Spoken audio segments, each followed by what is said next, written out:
scripture of the day, right? One of my favorite times is to take this book, I just ponder my way through it, and I think, what would I like to teach today? And so today we're going to be going to Philippians, right? This is Paul's letter to the Filipinos. Well, it's not, but it could have been. Philippians 4:8. And this is what it says. The heading is Final Exhortation, so it's the closing off of a letter. It says, "Finally, brothers and sisters, whatever is true, whatever is noble, whatever is right, whatever is pure, whatever is lovely, whatever is admirable, if anything is excellent or praiseworthy, think about such things.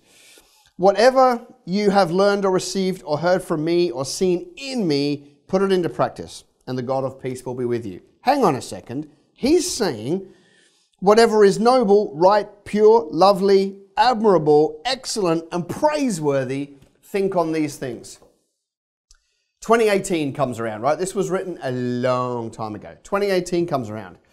You know what? I don't reckon that you could get a more relevant scripture to 2018. Like, I don't know about you, but our news feeds are filled up with bad news. You watch TV, they only report on bad news. And I think it's a real danger for us, okay? One of the beautiful things about being a believer is we end up with a thick skin but a soft heart. On the journey, though, we normally have a soft heart from day one and don't always develop a thick skin on day one.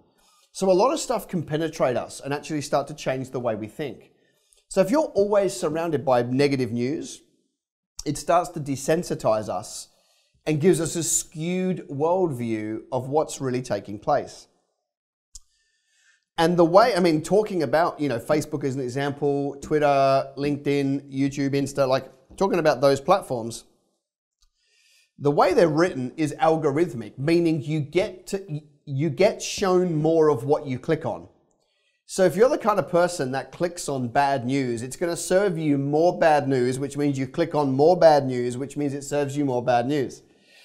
If you're the kind of person that clicks on good news and then you get the other spiral going the other way. It's important to know, because if you want to break the cycle of negative news press in your mind, you're going to have to do something about it, okay? So start finding good news stories, start finding those things, and you'll find that life gets a whole bunch better, all right? So I guess practically, it's so easy, right, to be caught up in the latest drama, the latest saga, the latest reason why the faith is under pressure, some one-off event that happened that, you get freaked out about. Except that's not a true picture of the world, because here's the truth. For every negative news story, there are 1,000 stories around the world of somebody who was selfless, kind, helped somebody else out, like loved their neighbor. Like, there's far more good news stories in the world than bad news.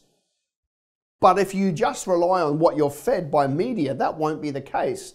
Paul is probably saying, there's enough bad news. There would have been in the early church days, far out.